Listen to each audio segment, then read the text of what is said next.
Today we're going to make a forgotten classic, the John Collins. For this drink, you're going to need a Collins glass, a measuring cup, a measuring spoon, a bar spoon, a mixing glass, a fancy straw, a citrus juicer, and a cutting board and a small knife. This drink uses Genever, freshly squeezed lemon juice, granulated sugar, and soda water. You may notice a similarity between this drink and a Tom Collins. That's because this was the original Collins. According to cocktail historian David Wondrich, the drink got its name from a late 19th century bartender named John Collins. And a John Collins was Genever, or sometimes called Holland gin, lemon juice, sugar, and soda water. The bartender named Collins most likely did not invent the drink, because there was a very similar Genever drink that used Maraschino Liqueur instead of sugar. But John Collins' namesake made the drink famous. His fame was short-lived, however, when a different style of gin, Old Tom gin, started to become popular. This new spirit helped usurp the name. So a John Collins made with Old Tom gin just became a Tom Collins, and John was all but forgotten.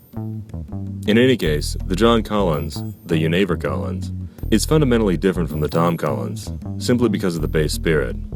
The funky, malty, heady flavor of Genever puts it on a whole nother level. This recipe is very faithful to the original. It only uses a teaspoon of sugar, which puts it firmly on the tart side. And like the death in the Gulf Stream, if it's too tart for your tastes, just add some more sugar to it. Also, I'm making it with granulated sugar, but if you'd rather make it with simple syrup, don't let me stop you. There are several modern recipes called the John Collins that are basically the same drink but with whiskey as the base spirit. And despite what those sources would have you believe, the John Collins is actually made with Genever, not whiskey. A whiskey Collins is a solid drink, but it's not the same as a John Collins.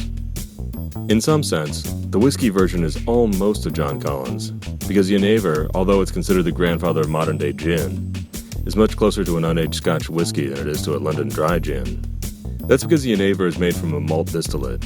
It still infuses that distillate with juniper and other botanicals, much like gin, but the flavor profile is completely different.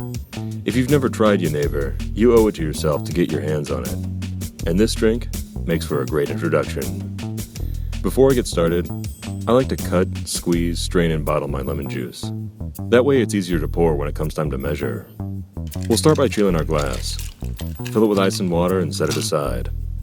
Next, we're going to measure 2 ounces of Genever, add that to the mixing glass. Measure an ounce of lemon juice, add that to the mixing glass. Measure a teaspoon of sugar, add that to the mixing glass. Then we're going to stir this one up until the sugar is dissolved. This will take a minute because the sugar won't want to dissolve right away.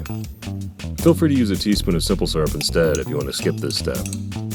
Dump the ice and water from your Collins glass. Pop in a long spear of ice, and pour the contents of your mixing glass into your chilled Collins glass. Top it off with some soda water. Then take a lemon and cut it in half. Slice a thin wheel, and cut a little notch on the side. Pop in a fancy straw, and garnish with your lemon wheel. And there you have it, the original Collins, the John Collins. Cheers.